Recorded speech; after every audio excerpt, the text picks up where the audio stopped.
ইউরোপে ইসরায়েল বিরোধী আন্দোলন বড় সাফল্য পেল। ইংল্যান্ডের মাঠে ইসরায়েলি সমর্থকদের সম্পূর্ণরূপে ব্যান করা হলো।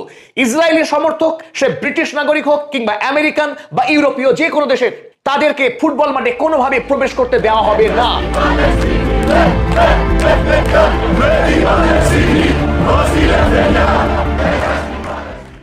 6 নভেম্বর ইউরোপা লিগের অ্যাস্টন ভিলা এবং ইসরায়েলের মাকাবি তেল আবিবের মধ্যে যে ফুটবল ম্যাচ অনুষ্ঠিত হতে যাচ্ছে, সেই ম্যাচে কোনো ইসরায়েলি সমর্থককে মাঠে প্রবেশ করতে দেওয়া হবে না। এই মর্মে কড়া বিজ্ঞপ্তি জানিয়েছে অ্যাস্টন ভিলা ক্লাব। ইউরোপে এই প্রথম কোন ফুটবল ক্লাব বিজ্ঞপ্তি দিয়ে ইসরায়েলি সমর্থকদের ব্যান করলো। এই নিষেধাজ্ঞার সাথেই ইংল্যান্ড থেকে ইসরায়েল পর্যন্ত রাজনৈতিক মহলে শুরু হয়ে গেছে কম্পন। এই নিষেধাজ্ঞা এমন এক প্রেক্ষাপটে এলো যখন গোটা ইউরোপ মহাদেশ জুড়ে ইসরায়েলের বিরুদ্ধে আন্দোলন তীব্র থেকে তীব্রতর হচ্ছে। স্পেন, ইটালি, গ্রিস, ফ্রান্স প্রতিটা দেশে লক্ষ লক্ষ মানুষ সোচ্চার প্রতিবাদে ফিফাকে অবিলম্বে ইসরায়েলি ফুটবল দলকে ব্যান করতে হবে। কারণ ফিফা ইতিমধ্যেই ইউক্রেনকে হামলা করার অপরাধে রাশিয়াকে ব্যান করেছে। একই দাবিতে যদি রাশিয়াকে ব্যান করা হয়, তাহলে কোন কারণে ইসরায়েলকে ব্যান করা হবে না? এই প্রশ্নে সোচ্চার ইউরোপ মহাদেশের আন্দোলনকারীরা। তারা ফিফার এই দ্বিচারিতাকে সামনে এনে তাদের আন্দোলনকে আরো তীব্র করছে।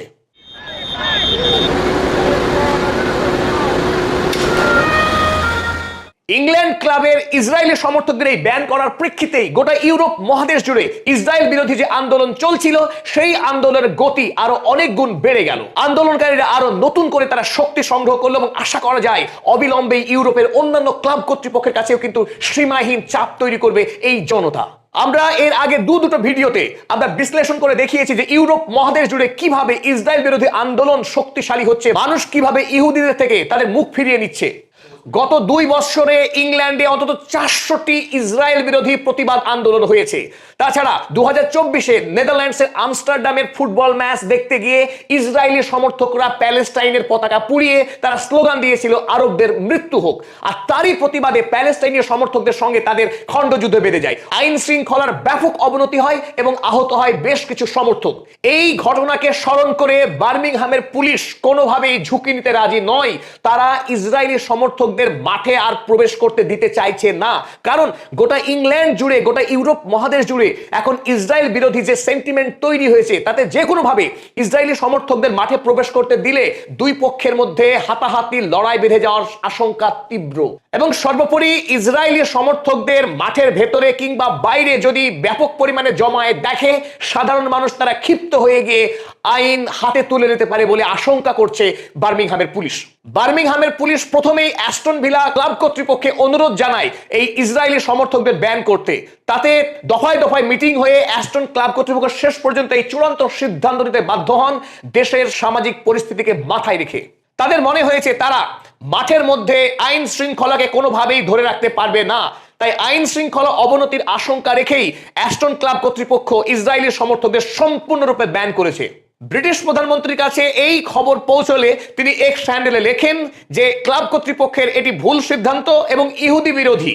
অন্যদিকে ইসরায়েলের পররাষ্ট্রমন্ত্রী এই সিদ্ধান্তে তিনি বেজায় রুষ্ট হয়েছেন। তিনি বলেছেন ক্লাব কর্তৃপক্ষের এই সিদ্ধান্ত অত্যন্ত লজ্জাজনক এবং কাপুরুষোচিত। তিনি এও দাবি জানিয়েছেন ক্লাব কর্তৃপক্ষ যেন এই সিদ্ধান্ত পুনর্বিবেচনা করে এবং প্রত্যাহার করে। যদিও ক্লাব কর্তৃপক্ষ ব্রিটিশ প্রধানমন্ত্রী কিয়ার স্টারমার কিংবা ইসরায়েলের পররাষ্ট্রমন্ত্রীর কথায় কোনো আমল দেননি। তারা স্পষ্ট জানিয়েছেন তাদের সিদ্ধান্তে তারা অটল এবং কোনোভাবেই তারা ইসরায়েলি সমর্থকদের মাঠে প্রবেশ করতে অনুমতি দেবেন না। উপরন্তু আরো এক ধাপ এগিয়ে ইংল্যান্ডের ইয়র পার্টির নেতা জেরেমি করবিন এবং পার্ক ভিলার এমপি আয়ুব খান দুজনে হাত মিলিয়ে রাস্তায় নেমেছেন ইসরায়েলের এই খেলাকে বাতিল করার দাবিতে। তারা গণস্বাক্ষর সংগ্রহ করছে যাতে ইসরায়েল ইংল্যান্ডের মাটিতে কোনো খেলায় অংশগ্রহণ করতে না পারে। এদিকে আরো বড় দাবি নিয়ে লড়ছেন কালজয়ী ফরাসি ফুটবলার এরিক ক্যান্টোনা।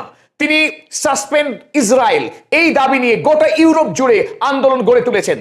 প্যালেস্টাইনের হয়ে তিনি একদিকে যখন ত্রাণ সংগ্রহ করছেন, অন্যদিকে তিনি দাবি রেখেছেন ফিফাকে অবিলম্বে ইসরায়েল দলকে আন্তর্জাতিক ফুটবল থেকে সাসপেন্ড করতে হবে। এমনকি ইউএফার কোনো খেলাতেই ইসরায়েল দল অংশগ্রহণ করতে পারবে না। পাশাপাশি তিনি অনুরোধ করেছেন বর্তমানের সমস্ত ফুটবলারদেরকে তারা যেন কোনোভাবেই ইসরায়েল দলের বিরুদ্ধে খেলতে অংশগ্রহণ না করে।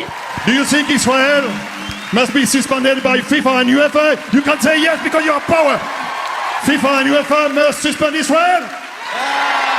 FIFA and UEFA must respond this way. Eric Cantona ছাড়াও পৃথিবীর অধিকাংশ ফুটবল প্রেমী মানুষ মনে করেন ইসরায়েলের আন্তর্জাতিক ফুটবল খেলার কোনো অধিকার নেই, কারণ ইসরায়েল বিগত 2 বছর ধরে প্যালেস্টাইনে 421 জন ফুটবলারকে খুন করেছে এবং ধ্বংস করেছে গাজা এবং ওয়েস্ট ব্যাংকের সকল স্টেডিয়ামকে। যে দেশ 421 জন ফুটবলারকে খুন করে নির্মমভাবে, সেই দেশ আন্তর্জাতিক ফুটবল খেলবে? এটিই তাদের দাবি। পৃথিবী এখনো ভোলেনি 2024 সালের 9 জুলাইয়ের ঘটনা।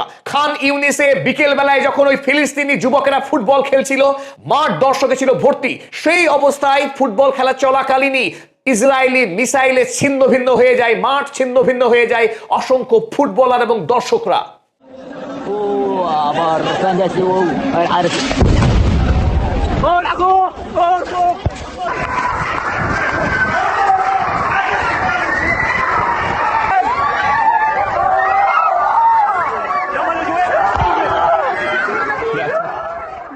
পরিবারের জন্য ত্রাণ নিতে গিয়ে ইসরায়েলের হাতে খুন হয়েছে সোলেইমান আল ওবাইদ, যাকে পৃথিবী প্যালেস্টাইনের পেলে বলে চিনত। খুন হয়েছে অপর বিখ্যাত ফুটবলার ইসমাইল আবু দান।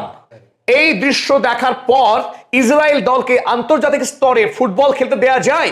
সুতরাং অ্যাস্টন ভিলা ক্লাব যে সিদ্ধান্ত গ্রহণ করেছে, প্রথমেই ইসরায়েলি সমর্থকদেরকে ব্যান করে, এই ব্যান যথেষ্ট নয় আমরা মনে করি আগামী দিনে ফিফা ইউএফা কে অবিলম্বে একটি কার্যকরী সিদ্ধান্ত নিতে হবে এবং এই ইসরায়েল দলকে ফুটবল থেকে ব্যান করতে হবে।